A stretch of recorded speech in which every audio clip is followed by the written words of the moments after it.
12 मार्च 1993 मुंबई में हुए भयानक बम धमाकों ने शहर को दहला दिया। इन धमाकों में 257 लोगों की जान चली गई थी और 713 लोग घायल हुए थे। देश की आर्थिक राजधानी में उस दिन 12 जगहों पर बम विस्फोट हुए, लेकिन कई स्थान ऐसे भी थे जहां बम रखे तो गए थे लेकिन विस्फोट नहीं हुआ।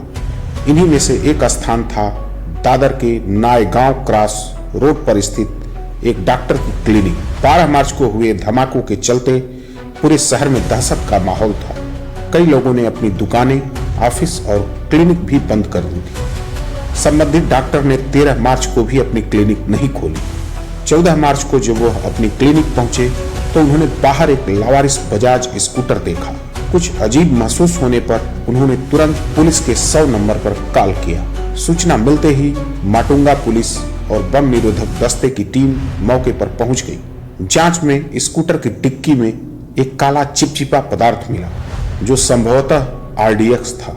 उन दिनों राकेश मारिया ट्रैफिक पुलिस में DCP के पद पर थे। वह अपनी टीम के साथ ट्रैफिक को डाइवर्ट करने और बैरिकेड्स लगाने पहुंचे।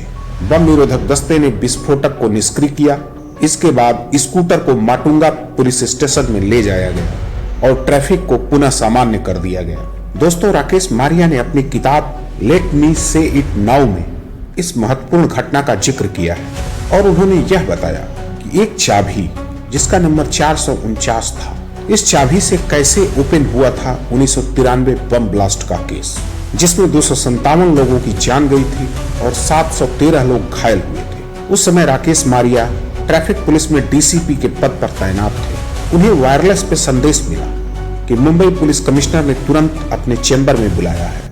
मारिया उसी शाम लगभग 6:30 बजे मुंबई पुलिस मुख्यालय पहुंचे।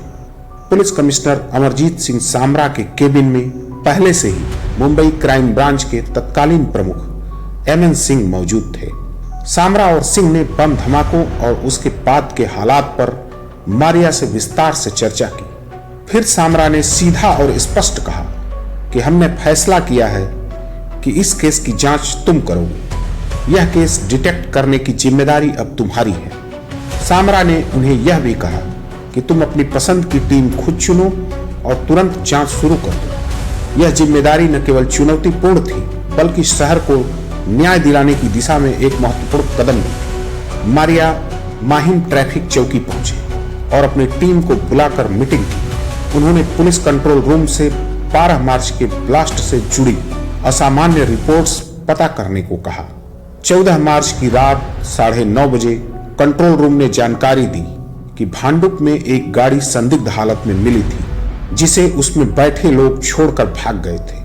इसके अलावा जुहू में 2 गाड़ियों में लोगों ने बैग बदले और भाग गए थे। वहीं वर्ली में सीमेंस फैक्ट्री के पास एक लावारिस मारुति वैन भी पाई गई थी। इस मारुति वैन में हथियारों का बड़ा जखीरा मिला जिसमें 7 AK-56 rifles, 14 magazine, pistol, hand grenade और टाइमर डेटोनेटर भी शामिल थे। मुंबई पुलिस के एक अधिकारी ने बताया कि वैन में बैठे आरोपियों की योजना BMC मुख्यालय पर 26/11 की तरह गोलीबारी और हैंड ग्रेनेड फेंकने की थी, लेकिन 12 मार्च 1993 के धमाकों के बाद बढ़ी नाकाबंदी से डरकर आरोपी वर्ली में ही गाड़ी छोड़कर भाग गए। मारिया ने कंट्रोल रूम से जानकारी मिलने के बाद अपनी टीम के साथ वर्ली जाकर मारुति वैन की जांच शुरू की।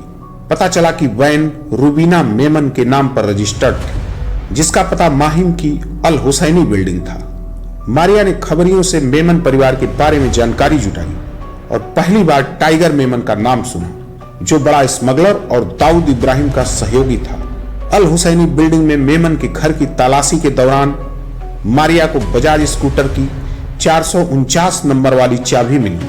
इसे माटुंगा पुलिस स्टेशन में मौजूद लावारिस स्कूटर से मिलाया गया और कनेक्शन साबित हो गया। जांच में सामने आया कि वर्ली की मारुति वैन और दादर का बजाज स्कूटर दोनों टाइगर मेमन और उसके गिरोह से जुड़े थे। इसके बाद टाइगर मेमन और उसके सहयोगियों के बारे में पूछताछ से नए नाम सामने आए जिनमें असगर मुकादम शामिल था। इसी पूछताछ ने 1993 के मुंबई धमाकों की साजिश का पर्दाफाश किया। इस मामले में 189 आरोपियों के खिलाफ 10,000 पन्नों का आरोप पत्र दाखिल हुआ जिसमें संजय दत्त का भी नाम शामिल था। और बाद में केस सीबीआई को सौंपा गया। सीबीआई ने याकूब मेमन, अबू सलेम और अन्य को गिरफ्तार किया।